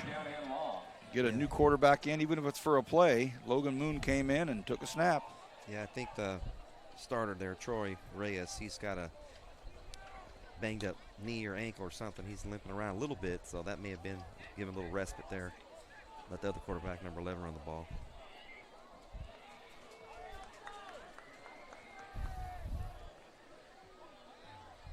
Twins look again. Hard count, 3rd and 20. Reyes, screen play. Castaneda breaks 1 tackle, breaks 2 tackles. Castaneda still on his feet. Oh, what a nice play up to the 35-yard line.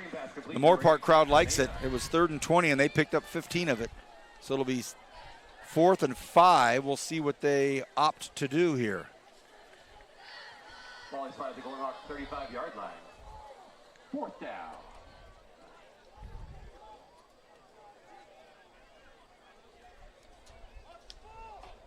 So let's not forget here that Davis Benson, the wide receiver, cornerback, running back, can do it all, guys. The punter. Oh, Yep, I knew it. I knew it. You could feel it. Oh, big hit. Doesn't get it, I don't think. Didn't get it. 14, Davis Benson on the fake punt.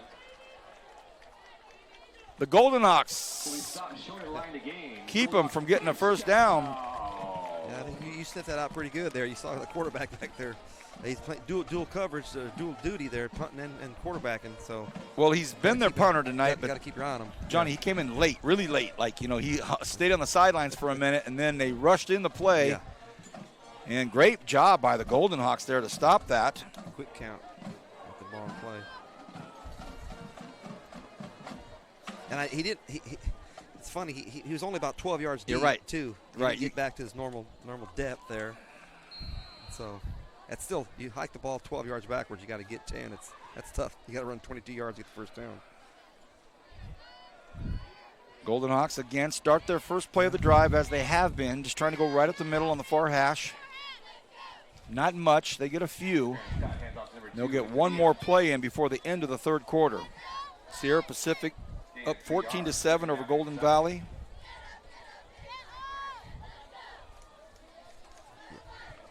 Atascadero's up 22-13 over North.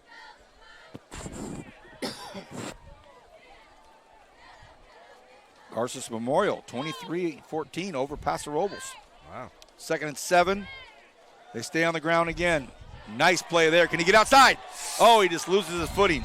Oh, he was one move away from being gone, but he picks up the first down. And once they set the change, I think that's going to do it for the third quarter. 14-0.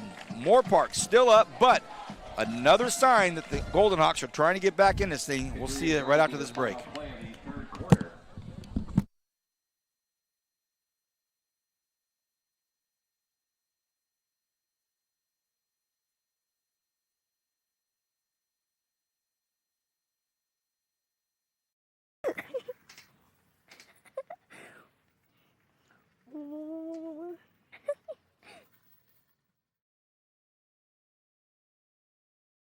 Hey, Dad! Is my weekly allowance up for a negotiation? No, not really. Okay, Okay. we'll talk about this later.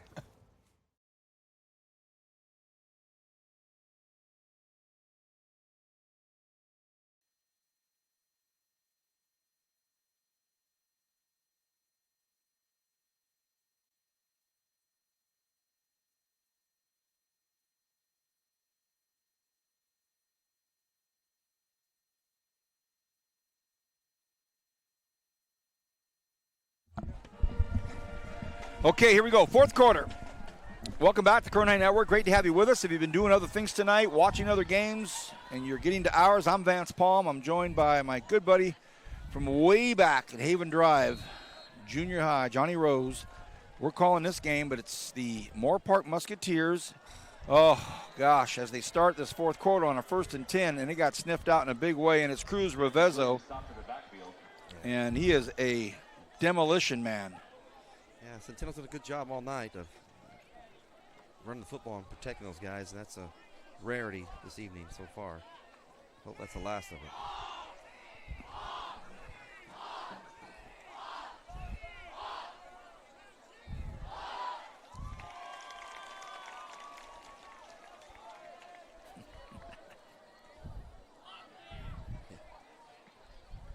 Second and 15. Here they come again. Oh, we got some movement there. Down the far side. Oh, near side, I should say, and it's overthrown again. Ramirez, incomplete. And very quickly, it's 3rd and 15.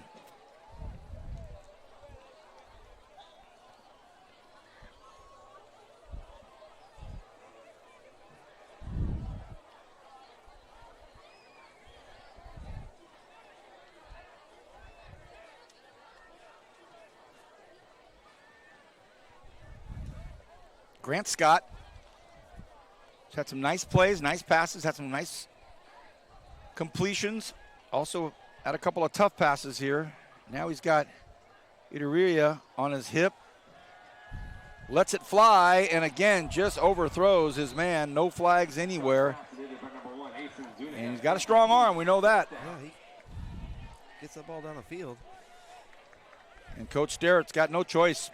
Down 14-0, 11 minutes left here in the fourth quarter. He's going to punt it away. Those are tough balls to complete, too. That's probably the toughest, those little fade routes down the sideline. It takes a perfect pass, perfect route, and the timing's got to really be there. How about this? Long boot. Oh, knees down. Knee is on the ground, so that'll take care of that. Tilted on a knee by number 3, Evan Brady. You got a score there? Take over. First down and 10. Well, I've got an interesting one. Central, who's the #1 team ranked in the Valley, getting beat 42-20 by Grant. Interesting score there. Yep. the Del Oro Taft game. Everybody in the huddle today picked Del Oro. It's 40-6 Taft. Oh, wow. Frontier up 7-6 over Liberty here, and that's not Liberty from Bakersfield, it's Liberty up north. First and 10. Moorpark stays on the ground. Yeah, they may be just wanting to grind this thing out here. Angel Castaneda on the carry. So our Liberty High School is playing right over here. Right over there. And they're getting beat 36-7. Number 6, Clovis West. The Wasco Ridgeview game, Wasco's up 28-14. Highland Stockdale, the Scots are up 14-6. Oh. Quick throw out to the right side, and it's that dangerous Benson. Oh, Benson cuts upfield. It's a foot race. Benson and 8 Golden Hawks trying to get to him, and Benson's going to win the race. Touchdown, Musketeers. Into the Moorpark touchdown.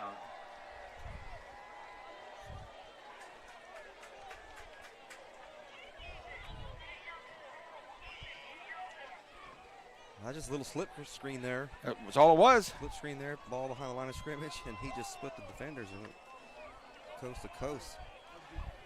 And he put the afterburners on, and it was gone. But, that 14, Benson, he's a pretty good athlete here. I hear he's also a near 7-foot high jumper. Yeah.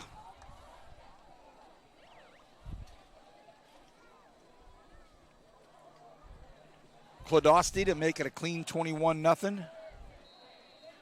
Whistles blow. He gets a free kick. May have to move it back on him.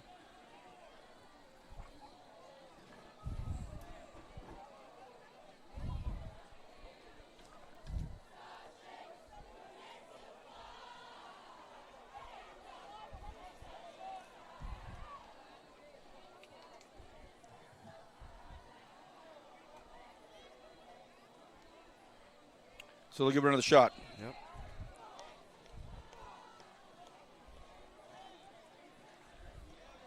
And just as good. We'll take a short break. We'll come back after this. 21-0. It's Moorpark up over Centennial. Score with 10:04 remaining.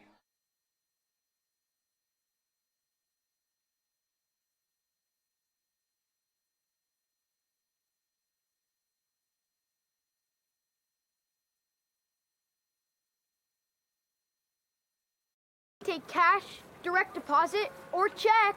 I think a pony is a smart investment. My rate for dishes is going up with inflation. Is my weekly allowance up for a negotiation?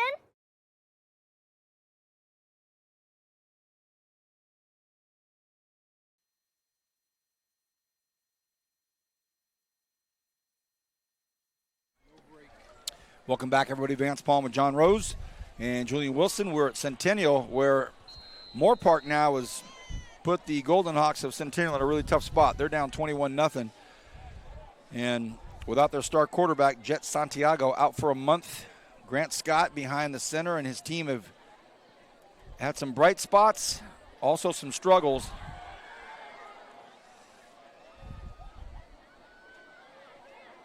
And his return man is wrapped up, finally, behind the 20-yard line. And the officials are going to have to really, really keep a lid on the emotions now, because you've got a frustrated Golden Hawks team and you've got a Moorpark squad that's, oh, gosh. Right as I'm saying it, this is the absolute last thing that any coach is ever going to want to see on either side of the ball.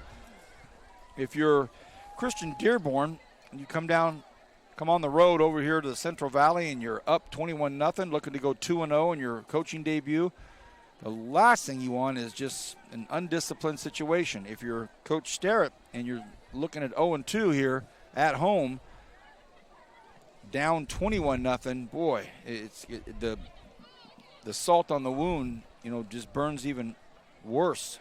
Yes, you got to find something positive here with 9:53 to go. You got to put something together, something you can build on here. I know Coach Sterrett can get his guys going here. We just got to stay focused here and get something going this nice Conduct against Moorpark. last part of the quarter here. So next week, Centennial will host Independence, and then they'll host Chavez. So 4 home games to start the season, unprecedented. But then they go to at St. Joseph, at Garces, at Bakersfield High School. So it's going to be an interesting 4 or 5 weeks ahead for these Golden Hawks. That's a challenging schedule there they put together.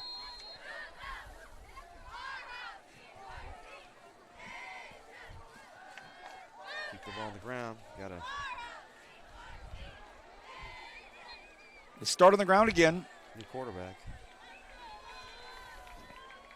15, Josiah Grant. 15, Josiah Grant in at quarterback. So now Josiah Grant in there. Top short line of scrimmage, second down and 11.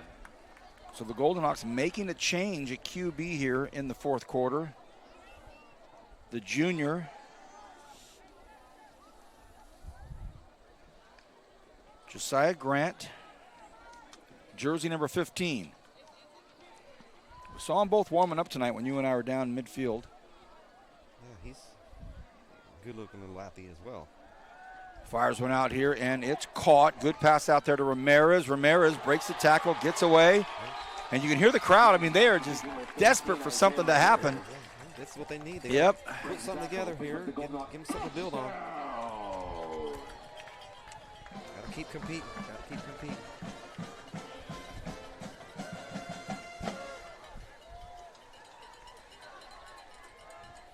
First and 10. Ball's just shy of midfield. Again, a change of quarterback. Josiah Grant, the junior, in. He's got Ituria on his right hip. And that's where they go. I'll tell you what, he's got such a nifty first step, doesn't he? He's just got that innate ability to not get hit. He's got really good feet, really good balance. Stumble bums it out, gets the extra yards when he has to. He'll come over to the sideline for just a second, and his teammates dapping him up. We will have a Kern High Network player of the game, and he's certainly the front runner.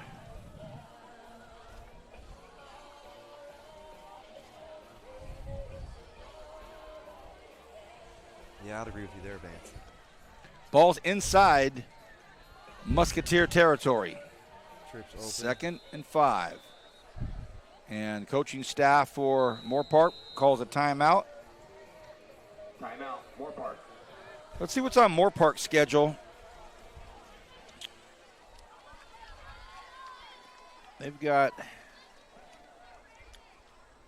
it right here, buddy.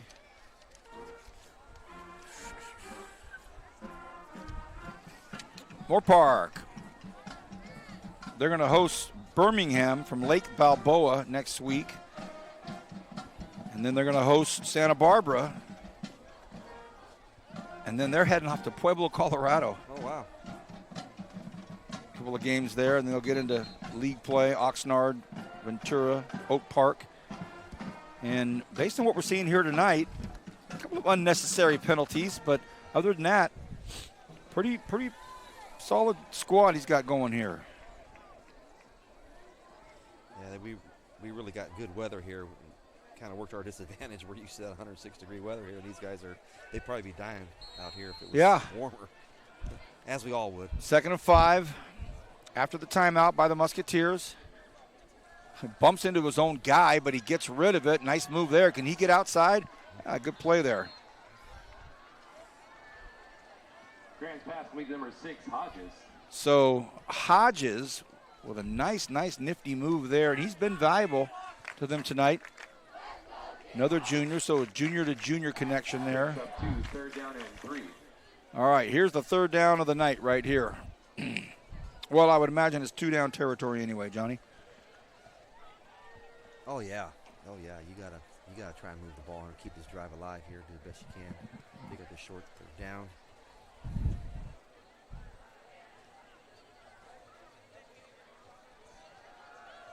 You got it. He got the first. Can he get outside? He does.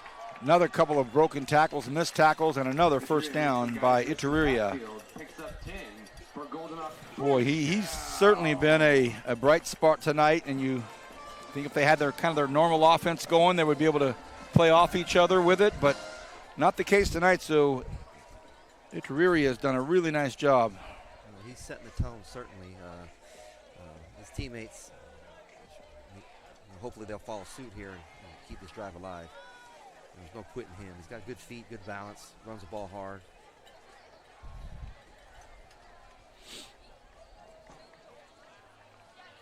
First and 10 Underneath. on the run, and it's a completion. Don't pick up much, but it's still nice to see. Good pass out there.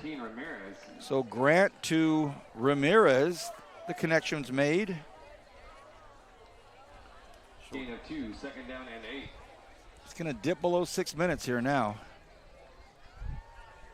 And the Golden Hawks really need to put this ball in the end zone here. Let's pick up that first down here in this drive and keep it going. Yeah, you're right. Be great to see him get in the end zone. You know, and Moorpark really doesn't do much different on defense. They've been kind of vanilla here, sitting a four-man front. Every once in a while they walk up that outside backer, but they may not probably want to show anything on film to their next opponents as well. So there might be a little It's a great point. gamesmanship here. Great point, Coach. The old stiff arm, I love it. And he gets wrapped up, but Josiah Grant giving a nice stiffy. Down to number 3, Evans. 5.5 remaining. 21-0, all Moorpark. Don't know where we're going to be next week for our 2 football games.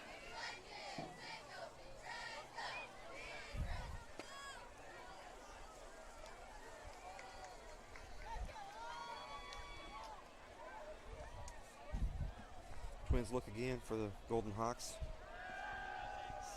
Fires it out, has a man. Oh, what a pass, what a catch. A first down. What a pass and catch. Great job out there. Oh. Ituria again? No, I think this one was Brady Prey. I think. Trying to figure it out with these jerseys, John. Number 3, Brady Prey on the catch. There you go. For Golden Hawks. First down. Okay, first and 10 from the 20-yard line. This is the closest they've been all night. That was a huge, huge play. Great pass, great catch, great run after the catch.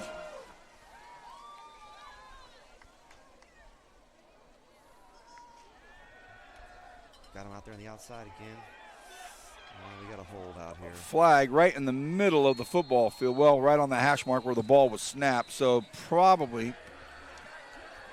Ball is fumbled, recovered by Moorpark. Penalty marker on the play. So a fumble also on the play, and it looks as though Moorpark's got it. Everybody's reacted as if they did pick up the fumble. I didn't see it. Too many bodies in the way.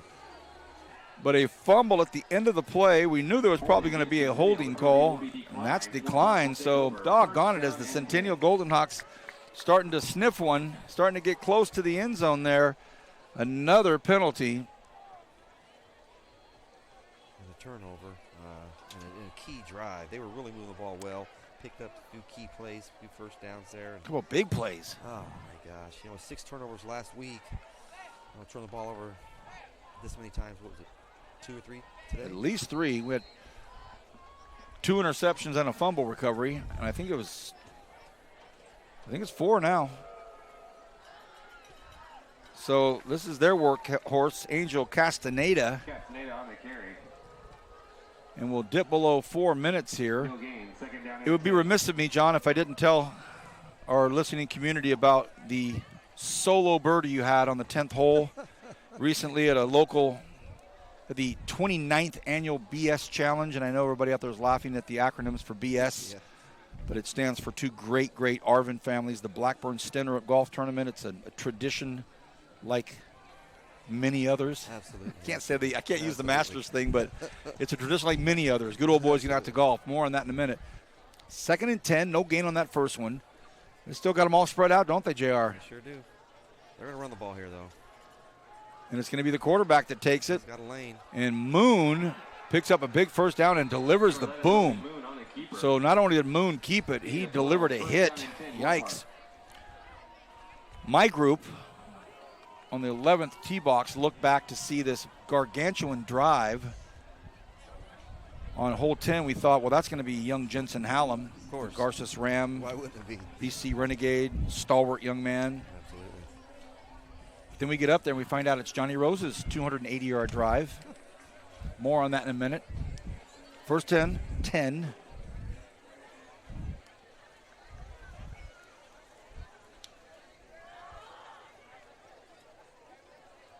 Split receivers out on both sides. They're going for a long count.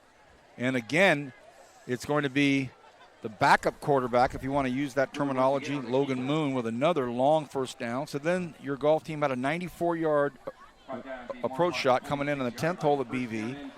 Cheesy Hallam couldn't get it done. Jensen Hallam couldn't get it done. Terry Claw Hallam shanked it. And then you stiffed it to 5 feet, make the putt, and it was a John Rose birdie. What's with all the dead weight Hallams? Blind squirrel. Blind squirrel. Little over 2 minutes remaining in this one, and it's all Moorpark tonight.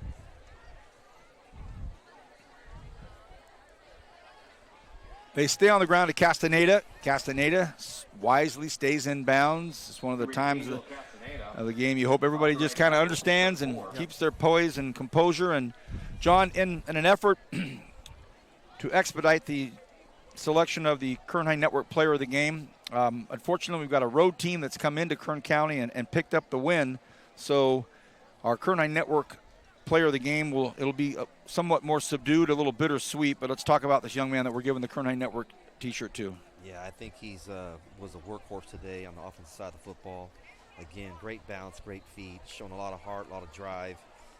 Really competitive play by that young man today. So he's well deserving of that. Michael Ituriria, jersey number 2, the senior workhorse for the Golden Hawks. Big hit there, a lot of contact. New running back in the game, Andres Meza. Clock stops. No, he didn't go out of bounds. Okay. Thought he was out of bounds. He stayed right near the sideline. He delivered a big hit. Yep. Julian, I want to thank you as always, sir. It's a pleasure to work with you. Last night we were at West High for volleyball, and tonight we're here. Next week,